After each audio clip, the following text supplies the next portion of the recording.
What the heck? We're going Yeah. live. Alrighty, and let's see. We're streaming live and on Facebook, and we are live right now. Here we go. All right. Hello, hello, hello, and welcome to another episode of the Laughter for All podcast with Comedian Nazareth here in Corona, California, quarantining and having a great time. I am so excited to see you guys, and I have a great guest. This is a friend. So it's always different when you're, I always call everyone, oh, he's a friend of mine. Of course, you have to be a friend of mine to be on the podcast. But this is really a good friend. This is someone we as two comedians we call for no purpose to talk about like here's a gig for you or here's work for you or here's what I did, just to talk about life, family, our kids, our ministry. And I love this man. This is the real thing, ladies and gentlemen. My friend Ron Pearson juggles in his act. He also juggles his Hollywood career. He's a stand-up comedian who made hundreds of TV appearances doing stand-up shows like The Late Late Show, Chelsea Lately, The Dennis Miller Show, Nick Mom Night Out, and Comedy Central. Also, he earned 3 Telly Awards and nominated as a Corporate Comedian of the Year. And his second special set of a nation tour of theaters and churches with the Apostles of Comedy. He's also an actor. He does a lot of roles, warm-up roles, and he's appeared on several shows like That 70 Shows, the George Lopez Show, the Disney Channel film Starstruck, and the incredible Burt Wonderstone with Steve Carell. Also, he does. I know all this. Corral. Warm up, Corral. Last Man Standing, Baby Daddy, Netflix, Fuller House, The Ranch, the various Disney channels. He's a friend of mine. He's married to Tanya since 1998. Have 2 wonderful kids. Welcome, Ron Pearson. Welcome to the show, man. Thanks, Naz. It's good to see you, buddy. It's good to see you. I mean, we're all quarantined. I'm actually in Texas right now. So you are? What part? I'm in Dallas, the Big D. Dallas. Last time I was in Dallas, it was in May, and I had a mask on because everybody in California did. I get to Dallas, the only one who had a mask was a guy that was painting a building. People are actually wearing masks here now, and I think they've flattened the curve here again, but now people are starting to wear them a bit. We've been jumping back and forth between Dallas and Los Angeles, our home there. We have a home here. And then I've been going up to Seattle and visiting my parents up there where I'm from. And so I've just kind of been running in circles and, enjoy going to all the places. So you have a home in Seattle, in Texas here, right? In Texas. Like LA's hot right now, but Dallas is hot. I saw the devil walking by outside going, this is ridiculous. I'm going back to Los Angeles. Did he have a mask on? Yeah. The devil... No. This is funny because, if you can get a second home, I would pick it in a colder area. So my wife's from Texas. Her name's Tanya Turner. She's from Tyler, Texas, and her brother's Todd Turner. So it's Tanya and Todd Turner from Tyler, Texas.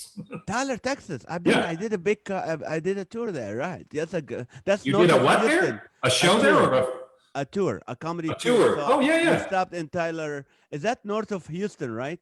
Yeah. It's East Texas. My wife's accent is thick. It's for her, high is a 3-syllable word. So you're like how to stretch that out. She has a word. She has a phrase, y'all. Uh-huh. Y'all means everyone, right? But then she has another phrase, which is all y'all. All of y'all. Which apparently is everyone plus everyone else. Like, how do you have more than everyone? Well, it's all y'all, honey. It's all y'all. You know what's funny, Ron? Now with the whole, like political correctness and the gender, confusion, they can't say, like my kids would say, Dad, you can't say, hey, guys. You can't say. I said, so what do I say? She said, you say you all. I'm serious. So the next one is all you all. So this is, the South is taking over right now. Finally, Texas is coming into its own. There you go. Yeah. You're taking our flag or giving you our language. That's what we're gonna do. Well, guess what I named my son? What? Tex. Really? I named him after the state. And we live in Los Angeles. I thought naming him Cal would be a little redundant. You call him Tex? Yeah, that's his real name. His legal name is Tex. Really? I called Yeah, my Cal son. would be redundant, and I'm from Washington. If we named him Wash, he'd be obsessive compulsive. Like, Wash, okay, Dad, okay. Call him Oh, Chad. huh? Chad or Chop. Chop or you Hey, know. you're named Nazareth. You're named after the place. Yeah. I call my son Text because he's texting all the time, but no. Oh, text with a T. Yeah. So have you performed since the pandemic started? Only online. Only online. Only How do online. you juggle online? You stand back and go. You get the view a little better. Make sure the mic is good. You know, after 50 podcasts, you're the only guest that's standing up. This is awesome. Yeah. How about that, huh? Do you remember many years ago, me and you were ready to go on TV at a show, praise the Lord, in at the studios. And at that moment, like 2 seconds, and this is I learned it from you, and it's really stuck with me. You were ready to go on, and you had some props with you, like a ladder and something. And then the director said, "No, you can't have any of that." And instead of you being shocked or taken out, like, "What am I gonna do?" You said, "Oh, that's fine." And I go, "Ron, what do you mean that's fine?" He goes, "Yeah, I'll just go without it." I was like, "Wow!" And I'm like, "Man, I'm really need to be that, much more mature as an entertainer to be able to jump into that." Remember that? No. Uh, no, you don't remember. Good, I do because it affected me. But we sat on the what do you call it, with the guest, and the guest asked you about your family, and you gave the strongest testimony I've heard. Tell us a little bit. What was it? You were born in Washington State. Then what happened? Yes. I'm the baby of eight children. Eight. 8. And God blessed us with great parents because 2 of the kids in my family were adopted. So that's Oh. pretty cool. But my parents never told us which 2. That'll mess you up, man. I was talking that over with my brother, Lee Fong, and he thought it was Abdul. They thought it was the twins. Turned out to be Nazareth. Hey, brother. Yeah, but we grew up in Seattle. Catholic family, part of that Catholic charismatic movement back in the 70s. And you didn't live here then, or did you? No. 70s, no. I came in 84, but I've never 84. heard of a charismatic Catholic. What is the Virgin It was real Mary? big, late 60s, early 70s. It went nationwide. It was powerful. And so they were in tongues, they were moving in the spirit. I mean, at the Catholics of all the things. And there was a man who wrote several books. One of the books he wrote was called 9 o'clock in the Morning. His name's Pastor Bennett. He had several books. People that have been in Christianity a long time might go, "Oh, I remember Pastor Bennett." He was an Episcopal priest in Van Nuys that the Catholics chose to be the spokesperson. He was real good with the press. And so they chose a Protestant to be, because we all know Episcopal, Catholic, I mean, pretty close. Catholic light. Well, the robe is the same. With 20 less calories than the original Catholic.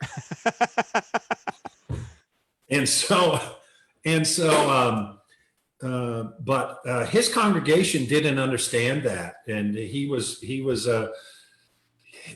very much in part of that movement. And so they actually removed him from that congregation. And then the Episcopals moved him to a church in Seattle that had maybe had 40 people in it, that had run through pastors one after another, just was not getting traction, was not doing well. He got up into Seattle and his congregation exploded. It exploded. And my dad was an insurance agent at the time. And so he happened to befriend Pastor Bennett, and Pastor Bennett became a client. And, so my dad sold him life insurance. And then my dad went for tests to the doctor. He was bruising. And they go, "You're not going home tonight." And we found out, he was real close to dying at that point. And so my mom had been part of the Catholic charismatic movement at that point, but she was a pretty new believer. And so she's just kind of like, "Oh, wow." And so praying a lot over it. My dad was in the hospital for a couple of weeks. And my mom gave him Pastor Bennett's book called 9 o'clock in the morning and said, read this book. And my dad read the book, and Pastor Bennett came and prayed with him. I believe that was on Christmas Eve. And then he was supposed to come home. They were going to allow him to come home on Christmas Day for a couple of hours to open presents with us. But we got a call about 4 a.m. That said he tripped. He's not going to make it. You better all get down here. So we all went down to the hospital early in the morning, and the kids lined up, oldest to youngest. I might start crying here. Let me go if I do. I know I'm in Texas. Texans don't cry, but I was not born here, so I'm allowed. You're so, we got there, and there's a line on the floor, and the oldest to youngest, and the oldest at that point was late 20s or maybe even young 30s. I was 7. And each person went in and talked, said goodbye, and it got to me, and they came out and said, the young one's not coming in. And I just stood there and, cried because I wanted to see my dad, but they didn't let me go in. Oh, man. Did that change Christmas for you guys? Huh? Did that change Christmas every year for you? Is that something when Christmas? In a lot of ways, yeah. In a lot of ways. But 2 days later, he passed. And he passed at exactly 9 o'clock in the morning. I have the death certificate. Wow. Which is the title of the book. Wow. 9 o'clock in the morning. And so that was the first sign, and my mom called me in the room and told me he had gone. But, that was the first sign. And the way she taught me was, God wanted to be with him. And I thought, okay, I get it. And the fact that, you could say that's a coincidence, but wait till I tell you the next story. Okay, go ahead. Not a coincidence. I love this. You're a great storyteller. Well, thank you. That's kind of what you and I do for a living. I hope we can be pretty good at this point. Otherwise, we're not doing so. What do you do for a living? I'm a storyteller. Tell me a story. Well, I don't know any good ones. Yeah. 2 doctors walk into my dad's room. I don't know. Otherwise, yeah. When you tell it like a story, that's amazing. So that was the first step. But then, so my dad had borrowed $34,000 to start his business, $1971. And the couple that he borrowed it from were in their late 60s, I would guess, maybe early 70s. And they were also working under my father as insurance brokers in the business. Maybe they were 60. They were older. And they were suing my mother. First of all, they had my dad insured for, I think, $250,000, $1972. That would be in the a lot of money. million and a half, 2 million range now, right? For buying power, at least, probably. And so they got that money, but my mama was only able to collect on 1 insurance policy. So she got $100,000 to raise 6 kids. At the time, there were 6 kids. And this couple was now suing us. They got the $250,000. They're suing us for the $34,000. And my mom is just like, how am I going to do this? So my mom set up a meeting with the lady, and she was going to lay a guilt trip on the lady. Like, how can you do this? You just made all this money off my husband. I have no income. I have to raise these kids. I have no skills. And now you're going to take, after lawyer fees, half of the money I have to raise these kids. And so she said in the middle of the night, she said she heard a voice. She said it was the most beautiful voice she'd ever heard. She said it sounded like it came across more than the whole universe. It said, read James chapter 3, verse 5, then 3. Wow. It's pretty specific. James 3, verse 5. James 3 talks about, do you remember? It's all about controlling the tongue. The whole tongue, yes. Like a small flame can set a whole forest on fire, like a rudder of a ship. A small rudder can turn a whole ship. So is your tongue. It talks about controlling your tongue, that whole chapter. I don't know why God told her those. Matter of fact, she said she had to get up in the morning. She was a new enough Christian. She didn't know where the book of James was. It took her a long time to find it. So she took my godfather, instead of going and laying a guilt trip on this lady at the meeting, she took my godfather, who was one of the first lay priests in the Catholic Church. He was also part of the Catholic charismatic movement. Mm-hmm. And he came in, remember, they were running out of priests at the time. So they were using married men to fulfill, not be priests, but fulfill a lot of the duties to help, because they were running out of people. Does that make sense? Yeah, makes sense. Like part-time, non-essential priest. Yeah. Yeah. So he goes in, great man, super great man. And my mom she obeyed. She closed her mouth, kept her mouth shut, and let him mediate. And this lady keeps getting madder, finally gets up, storms out, stops at the door, turns around and says, "How much do you want?" And wrote us a check for, I believe, $3,000. Wow. So that was only several months after my father's death. So from those instead of taking 34,000 out of you guys, she gave you 3,000. Yeah. That's awesome. Isn't that amazing? So amazing. I know, I've always known since then, at that age, that God looks after the widows. God looks after the orphans. He's there for us. Right? Right. So, but our whole family doesn't necessarily do that. It's very funny. We all see the events differently of how they happened. I see it from this knothole. My other brother sees it from this knothole. So half of the kids went off into drugs and alcohol and really crazy lifestyles.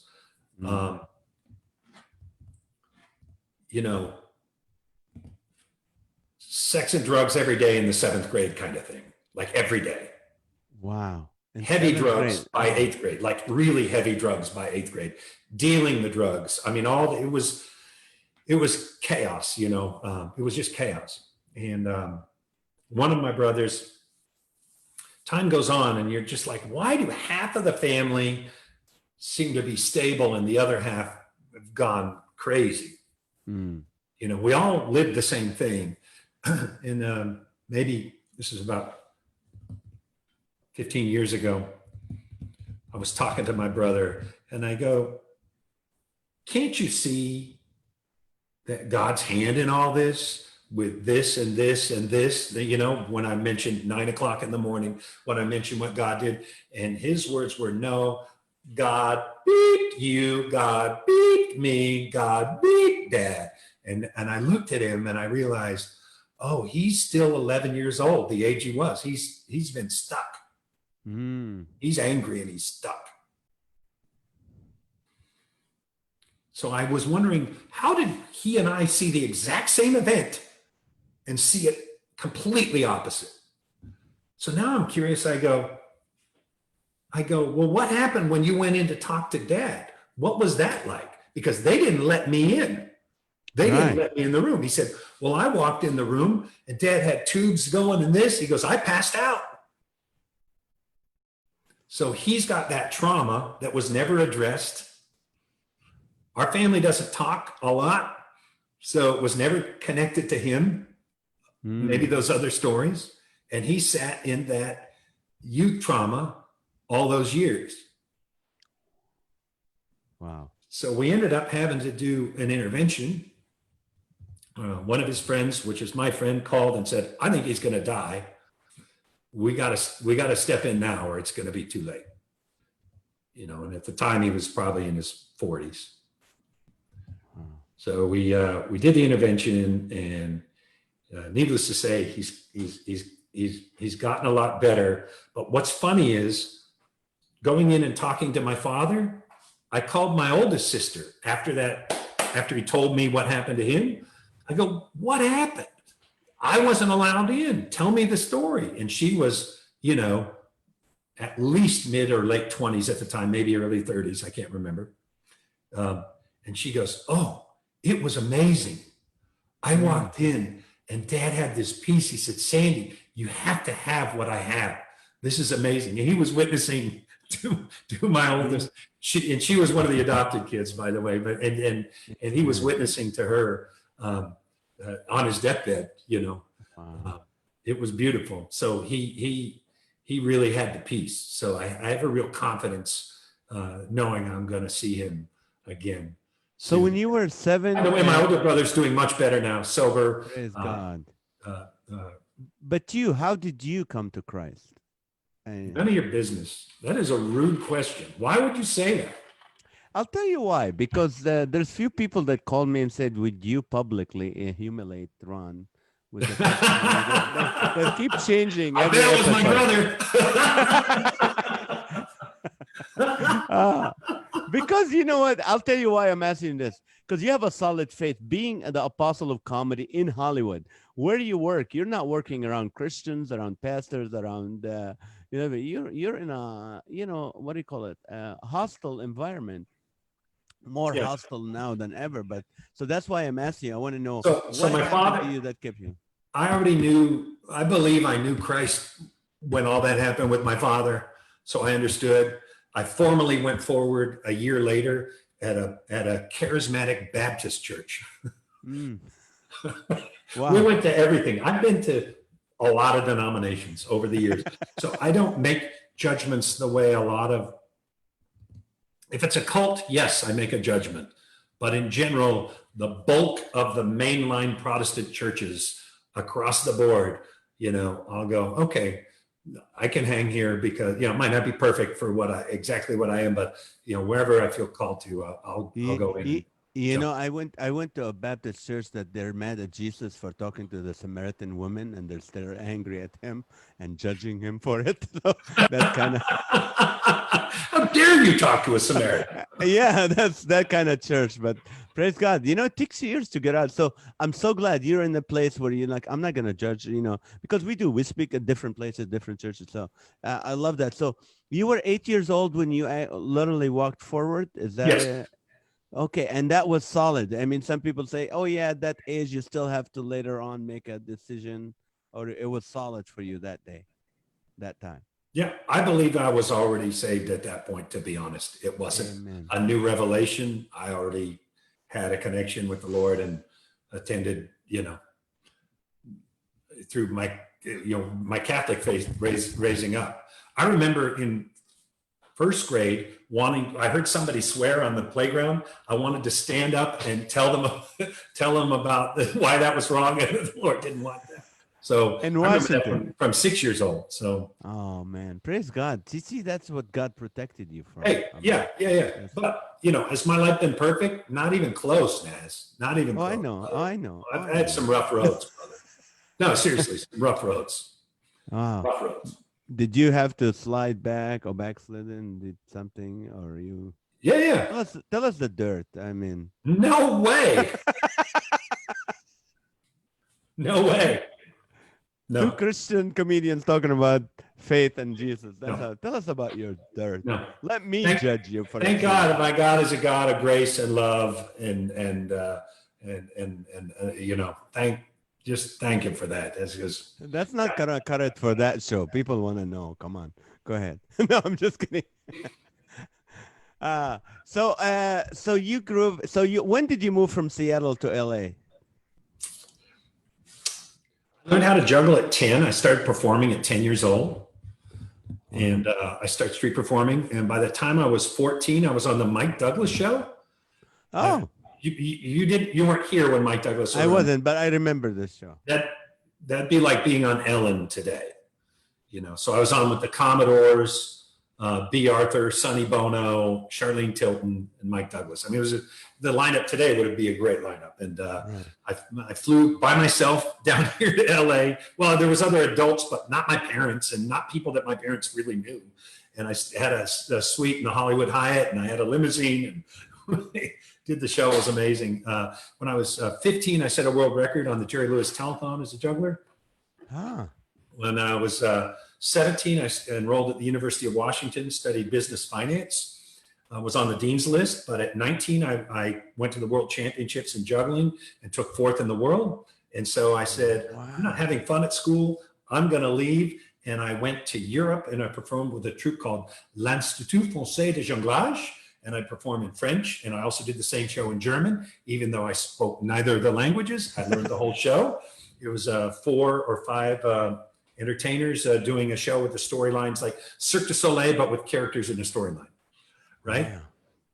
And then on my 20th birthday, I came back and I moved to San Diego as a street performer.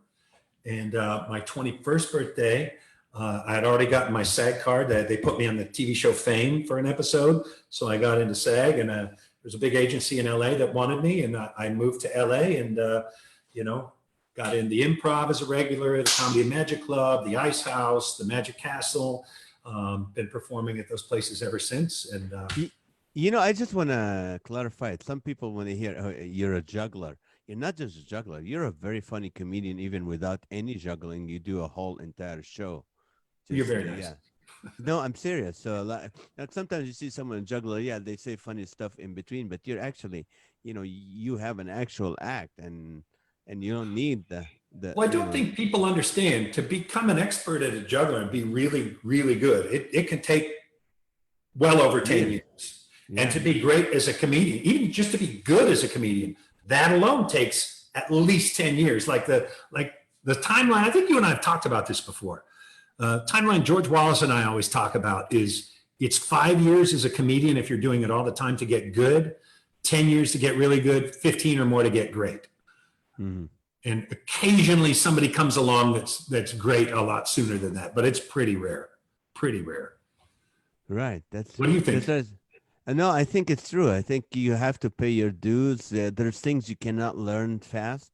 You can be great and funny, but actually to have the tenacity to continue, it's a rough business. Just being even in the Christian market where people are nice, but you're in Hollywood. And they are. Hey, you leave a church, go, I got a standing ovation. Yeah, well, so did Jimmy, who learned to play the tuba 4 months ago. That's right. Oh, he's wonderful. He's wonderful. What a gift. You're gifted. You are gifted.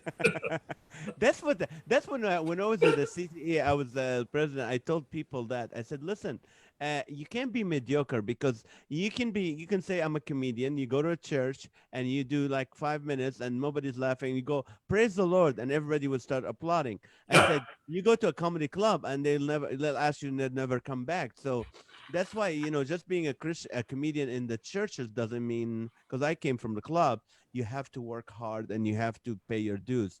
But you're doing it. And how was the reaction? Did they know you were a believer? Did they know what? You were? What are you talking about? Okay, let me do it in English. I know you speak French. And As a you comedian, said they. Did they know? Who is they? They is what Christians think. There is this force in Hollywood that's really out to get the Christian entertainers. Does that make sense? Well, first of all, you have to be good. So I'm not necessarily saying the gospel when I'm on stage, yet all the time I come off stage and people go, I have a question. Are you a believer? I think you are, because it can't help but to shine. Comedy club owners want to make money. If you're good and you make people happy, you'll make them money. So they want to hire you. Does that make sense? Makes a lot of sense. And I want people, if you have to be salt. Watching, they have to be. Yes. You have to be salt. So if I'm going to come in and everything I do is a wad of salt this big, you lost your flavor. You have to know when and where and how. And just you saying something on stage probably isn't going to change a single person's life. What's going to change someone's life is you getting to know them and then getting to know you and them getting to trust you. It's not until you get to know them and they go, this guy's different from everyone else I know. And then they get in a place where they're in the deepest, darkest hole and you're there doing something or saying something. That's when that word is going to have a power, my opinion. So no, I feel like that. Go ahead. No, but I mean, how do you do that when you're in a club? I mean, you mean actually you'll have a better opportunity with the other comedians, not just the audience, because the audience might come see you once and they're gone. You don't think saying one or two statements like, hey, I used to be in this and God changed my life, is that even beneficial? What do you think? Depends on what you're called to, I guess. Some people might be called to more of that, but I think it's getting to know, like you say, you get to know the comics and they get to know you. Anthony Griffith is a great example of that. I love Anthony, everybody, I've never heard a single person go, I don't like that guy. And I bet you money you've heard people say about me, I don't like that guy. But about it, no, comics can be vicious, but Anthony, no one ever. And he's really a great example of salt and light. And when he doesn't say a lot, but when he speaks, it's got so much wisdom. People listen to Anthony, and he has a real powerful effect on people. And I think he's a great example of that. So in our act, at least what I felt called to, because I believe we're in a culture war, and when I started comedy, and when you were starting, a third of the acts were clean, a third were in the middle, and a third were dirty. Right. Now it's more like literally 95% dirty, 5% clean. And I have a theory that money, a culture chases the money. And when we did Apostles of Comedy, I was hoping that was going to take off better. Honestly, I wish it was managed a little bit better, because I think the product was phenomenal, especially the live shows, which were very successful on our tours. But I wanted that to make so much money that half of the guys that are in the middle would go, oh, I work clean. You know how comics do when a new market opens up. Oh, yeah, I can do that. All of a sudden, we're going to influence those guys, not just in their act, but then they're going to be around church people a lot more. And they're going to go, I really like these crowds. I really like these people. To me, that's a ministry. We're not doing a very good job of winning that battle, but we're trying. Right. You go out and fight.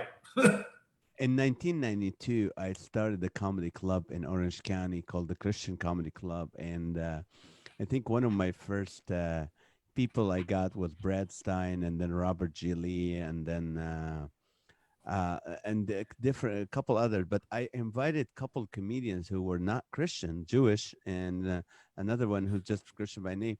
And I invited them to the show. And some people said, why would you bring non-Christians to the show? And I said, I guarantee you they're going to do clean, because those are professionals. Yeah. And I told them exactly what not to do. So I know that. But the influence after that, they go, wow, these people are nice. Someone came and prayed for me, and someone exactly what you're saying. You're introducing. Right. They felt loved. Right. So how did you? And what do all comics have in common? What do all comics have in common? We want to be accepted. Yeah, right? We're broken. We're broken. Very broken. We're insecure. So we want to be, yes, very much so. Yes. What do you call it? When you're performing, you're very busy. You're like you're. Not right now, I'm not. Oh, I'm so busy. I have. What do I have to do? Oh, I gotta take. I have to do laundry. I have to get the mail. I've got a bowl of cereal in there that's just waiting to be eaten. I am getting so good at getting the mail. I'm working on a close-up. Like right when I'm coming back from the mail, that excitement. Like I want my neighbors to look at me and go, he just got a big check in the mail. Yeah. But I don't know. But you know what? It's funny, but because you do stand up, but you do stand up, but you do acting, and you do warm up, and warm up that's a hard thing. I know you and Robert G. Lee do that, but that's a very difficult one. Tell us a little bit about that. People who don't know, what is warm up? Okay, so there's two types of warm up. There's the live. They're all live shows, not necessarily live. They're taped for the future, but they have a live audience at them. There's the talk show / game show warm up, which I've done thousands of episodes of those, and that one's usually a little easier because their run time is about between 45 minutes and 2 hours. Okay, 2 hours the length of a long movie, right? Most movies are an hour and a half. 2 hours is a long movie, okay? And you're entertaining on all the breaks, and you warm them up at the beginning. And there's fewer breaks on the game shows and on the live shows. Then they have sitcom, which would be like Friends or Seinfeld, where we have the live audience there.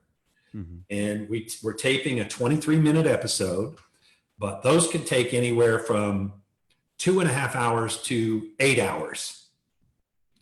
And someone has to entertain the audience during the 1 hour that, they're pretty much going to be filming about 1 hour. That'd be 3 takes for each scene. That's 1 hour. All the other 4 hours, I'm filling. And it's the ultra marathon of comedy. It is really tough. And you're good at it to the point that you're always booked. I remember you're so kind. Nobody does that. You called me. It's like, hey, what show does your kids like? Because I'm doing this Disney show. I'm doing, if you want to come to see, there was a talk show. What's his name? George Lopez. He said, and you gave me tickets to get in and watch watch the shows and stuff. But you are in demand for that. And what would you rather, if you were told, okay, you either can only perform, only do warm up, or only do acting, what would you go for? It would have been performing, stand up and or live theater, my one-man show. But I think I've since changed my mind. I do like corporates. I do a lot of corporates too, which is an advantage to us that work clean. There's real big money in that in corporate market, and it's great. But for years, I resented doing warm up, even though I've been doing it for over 30 years. A lot of resentment until I got booked as an actor on a film called The Incredible Burt Wonderstone with Steve Carell. No, not that movie. Sorry, different movie. Little Black Book with Brittany Murphy, Holly Hunter, Kathy Bates, 2 Academy Award winners. And I got booked for like 5 or 6 weeks. And I thought, well, they're not going to need me every day, so I'll still be able to do my warm-ups and this and that. Turns out they used me every single day that whole time. And I would have made so much more money, like a lot of more money, tons more money in the, 5-figure range, well into the 5-figure range, had I just done the warm-up and not done the movie. And I would have, in the movie, I was working, my call time would be at 8 a.m. I would get off at 8 p.m. Means you got to get up at 6 a.m. and you're not getting home till 9 p.m. So, every day versus I would have worked 3 nights a week for 4 or 5 hours and I would have made, a lot more money. Speaking of money, so at that point, wait, real quick. That's when my mind changed and went, I no longer resent this. This is now my favorite job.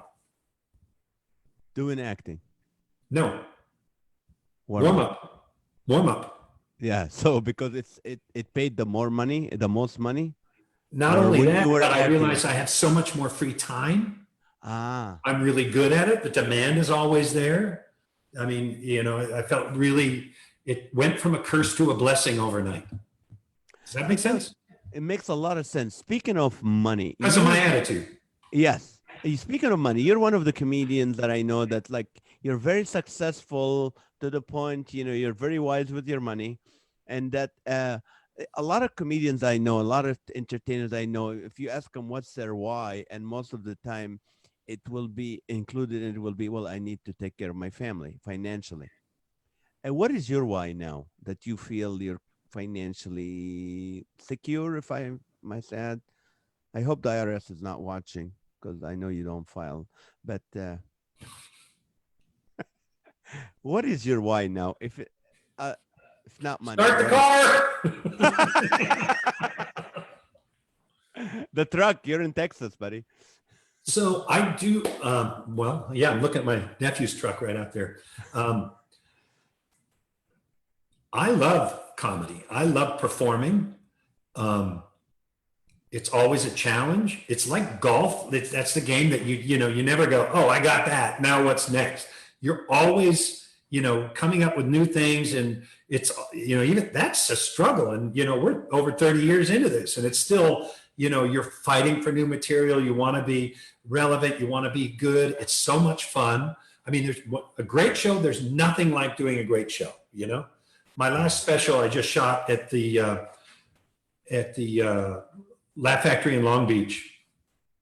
I did come off that night going, that's in my top 10 nights of show business of all time.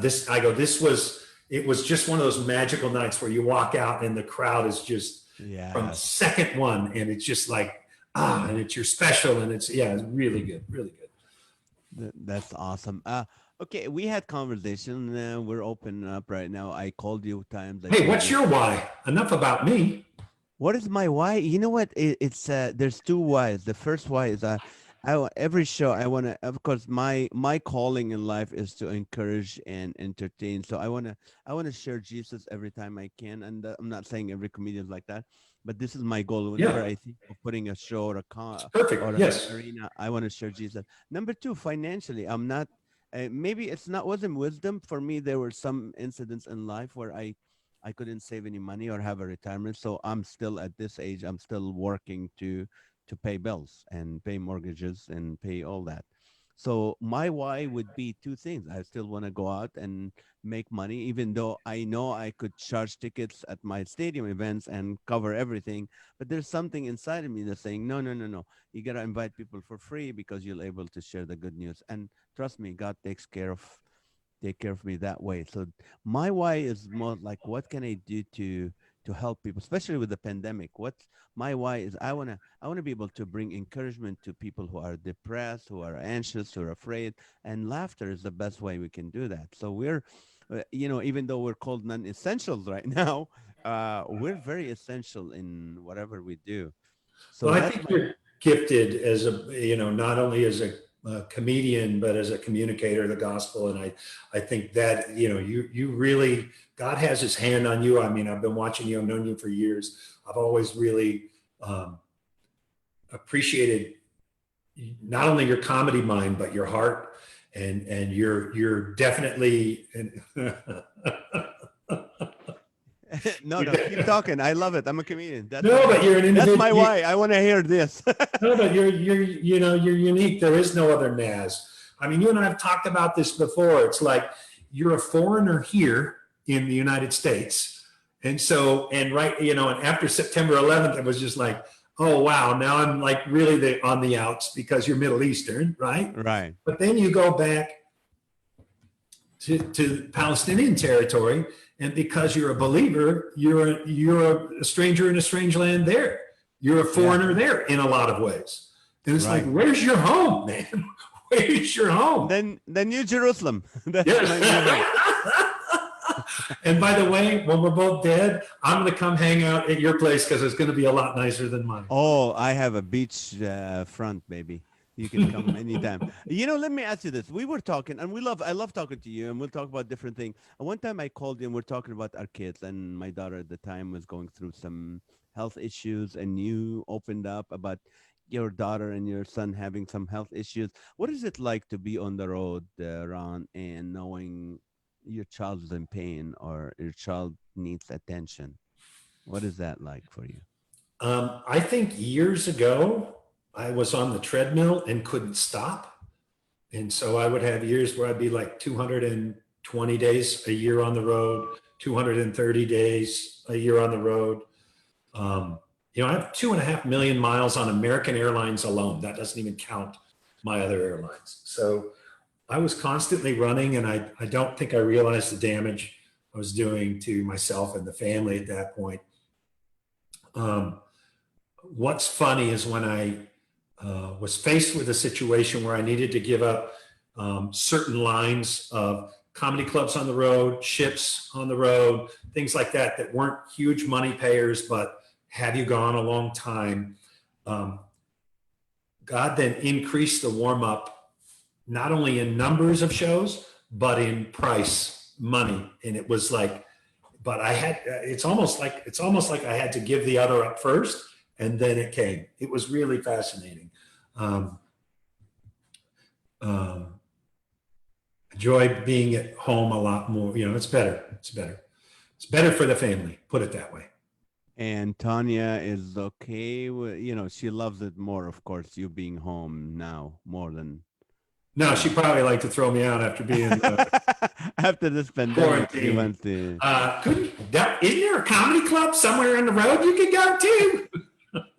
My wife used to call my agents like, "Hey, can you book him somewhere? He's available." Just because it's funny how our wives are two different personalities when we're home and when we're gone. Like my wife, she takes over when I'm gone. 1 minute I go on the road, she becomes in control of everything. When I Yes. come in, she lets go and let me handle it. But uh, what is your big if that, so n- now that family is good, you're doing more on the road. What is your biggest challenge as an entertainer right now? Is it could it be Getting an audience. no, I don't mean. I'm talking It's BC COVID, yes. before coronavirus. Before coronavirus, what was your challenge? Was the political correctness? Is that an issue? Was that Of being course, it's someone an who does issue. It's corporate? really hard anymore. It's, being a comedian, Seinfeld himself said it's, killing comedy. Several comedians have said it's killing comedy. You know, we used to have, when I was a kid, we used to say things like, it's a free country. I can say what I want. Mhm. You can't. They come after you to can't. You say one wrong thing, they'll try and destroy your career or destroy your life. So you have to be very, very careful. Very careful. How do you do that? You're going okay. You've been, let's say last year you were doing corporations. You're one nominated for best corporate comedian in the country. How did you, learn or try to say, okay, well, I can't do this or I can't say this? How But did the you? culture changes over time. So, and PC is getting more and more and more. So you might have a joke in there and go, finally, that's got to come out now. This is no longer going to fly. And it might take till that one got too far and you got some complaint over it because, you know, you know, Something. it's a sad day for comedy, brother. Yeah, it is sad. So what do you think? Where do you think comedy is going right now? You know, with this pandemic and what's going on, what do you see comedy in the next 6 months or a year? Online. I don't think we're going to Online. be. I don't think we're going to be in audiences. Some of you might do some of those outdoor things where you do. So you might, and I hope and pray that you have tons of those. I hope and pray that that becomes the alternative. But I don't see the comedy clubs opening before the new year. Mm. And then every comic on the planet's going to be booking everything. Sitcoms might start filming again, but are they going to risk a lawsuit if somebody gets COVID in their thing? Mm. Unfortunately, the lawyers rule the world. How are we going to survive when the lawyers rule the world? That's true. That's true. You know what? Just to encourage you, I was in Tulsa, Oklahoma last week. I did a show on Saturday, a banquet, which normally we used to do, I love and Tulsa. they instead of having 10 people per round table like they normally do, they Yeah, had four for each, or if it's a family by themselves, and they separated the tables. So the room is still, instead of having the back of the room empty, it was completely full. Now the laughter is not as strong because they're not not together, even but close. man, it was just felt like I'm alive again. It's like giving me new blood. And then Sunday morning, I was able to teach two services at a church in Tulsa, What and church? it was called Rejoice Church in Tulsa, Oklahoma, in Owasso. I don't know how they call it, but there were about a couple hundred each service, Service. and maybe a couple people had masks on because they were maybe they're older or sick, but that was the case. And then in the evening, I did a concert at a church. There was a couple hundred people. They were together. Yeah. Nobody had masks, so it felt good to be back. It felt good to do it. So Felt I'm normal, think right? yeah, I think we will work. Personally, I think me and you will work in other states more often until that California, opens up and club. But you're right, all the big names is going to be doing these clubs. So, Yeah. but I'm positive. What are you working on as far? Are you writing? Are you doing a book? Are you doing anything? What are you working on right now, other than your golf game? Not Nothing. even that. I do go down to the pool a lot and hang out down there. Um, I'm actually doing a big project, a big life changing project that I don't want to talk about here. I've had a conversation with you about it in private, Yes, and yes, I know. that's really occupying so much time. But that, yeah, that and Fortunately, I've had a couple of investments that have turned out pretty good, but that takes up a lot of time as well. So, That's awesome. Well, there's people listening right now. They're anxious. They're afraid. They're comedians. There's wannabe comedians. They're, what do you say? How do you encourage them, Ron? you asked me, you said before, the encouragement, and the one thing that helps me the most, especially when I'm in anxiety, there was a few years back where for some reason I would wake up at 1 or 2 in the morning and then be up for a couple of hours with anxiety. And I'd not ever suffered from anxiety prior to that, and it was Psalm 34, Psalm 34, Psalm 34, Psalm 34. And it's what I call the hope cycle. So you have the shame cycle and you have the hope cycle. And the shame cycle keeps you winding down and further and lower and lower. And the hope cycle really lifts you up. And it starts with rejoice, right? You rejoice. And then that leads to, and you go all the way around that cycle, and it just keeps lifting itself up, and you keep winding upward. And that all bases for me, because I'd learned about those two cycles. And then when I read Psalm 34, I go, that's the hope cycle, which starts with, I will bless the Lord at all times. His praise shall continually be on my lips. And then to me, that says, even when things are horrible, because I will bless the Lord at all times. So it takes real training to go, when something goes horribly wrong, thank you, Lord. I know this is okay. Thank you. I'm going to bless you for this. Okay? Because if you go further down, I will bless the Lord at all times. His praise shall continually be on my lips. You go a few lines lower, and it says, and he delivered me from all my fears. And I would rest on that. And then you go to the bottom, because, a lot of people think, well, why did my life get so terrible after I became a Christian? Why did everything go sour?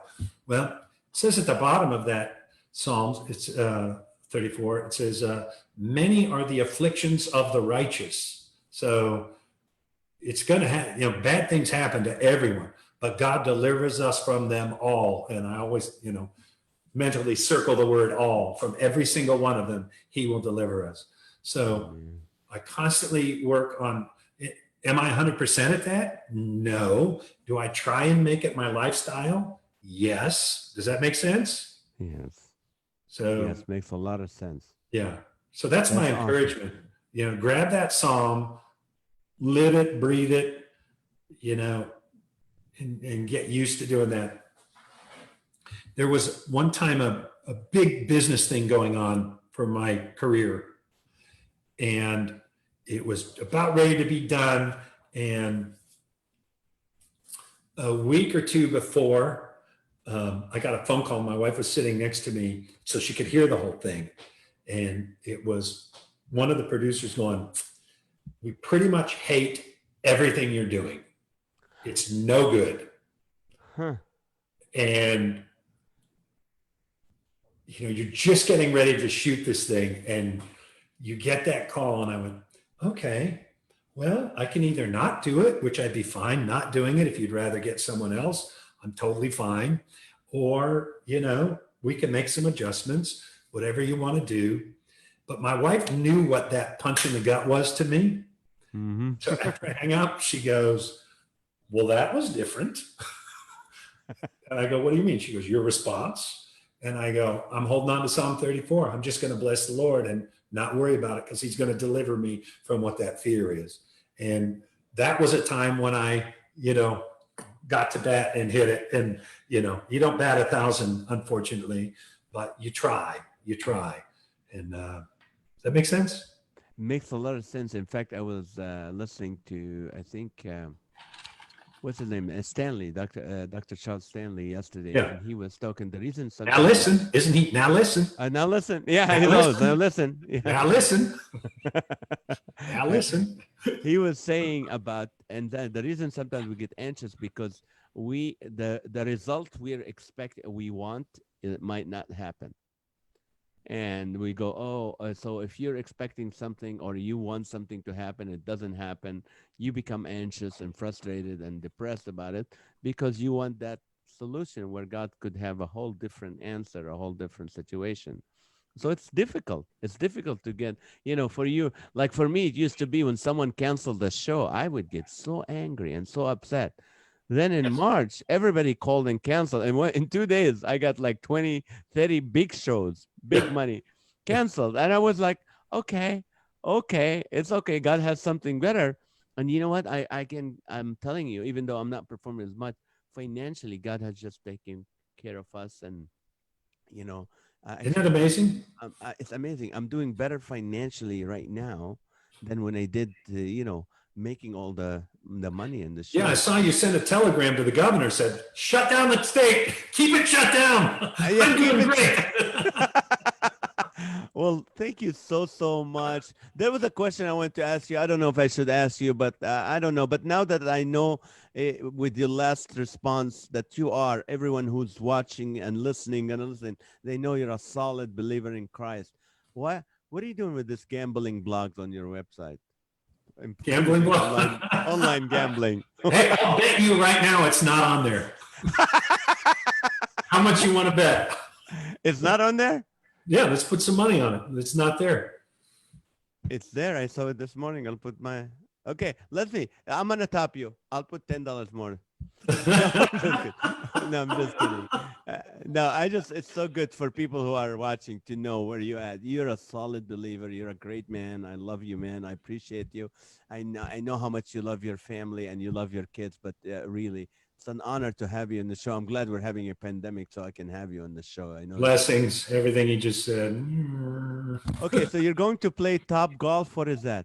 What is that Top Golf? Top Golf, yes. I'm going with my brother-in-law, my nephews, and Top Golf is a driving range, but they kind of have it set up like a lounge where they have waitresses and food, and you have couches around where you go, and Out then on the like each like hole number 1 and 2 and stuff. They have couches and well, a like. driving range isn't a hole, Oh, it's a driving range. driving range, and it's 3 tiers up. So there's one level Oh, on the okay. top, next level, and you get your own little section with your waitress, and you get food and drinks delivered, and then they have electronics, so you can make up a game where, okay, we're all trying to hit this hole, and it shows who's closest, and you get points for who's closest to what. Wow. So there's a Really big fun. screen in front of you. Yeah. No, but no, this No. Oh, on you on throw the it. TV screen, you're hitting into a real driving range trying to Oh, hit but the there's hole. It a monitor. electronically tracks your ball and shows how close you are, and everything. It's amazing. That's amazing. And they don't have those in California, do they? No. Well, let me check. No, no, don't worry about it. Siri, do they have Top Golf in California? Here's what I found. Yeah, San Jose and Roseville. That's awesome. Thank you so much. Thank you for taking the time. I know you're ready to play golf. I appreciate it. Any man who puts golf off to be on my show, I respect that. Love you. Hope to work together, man, soon. God bless you. Love you. I man. miss you. Hey, we're gonna have sushi together, you and me, shortly. Oh, yes. And ron-pearson.com. Is that how people can get a hold of you? Ron? Yeah, or ronpearson.net. Not ronpearson.net. RONPEARSON.net. Yeah. Love you, man. Thank you so much for being on the show. God Blessings, bless you. brother. Thank you. See you. Bye.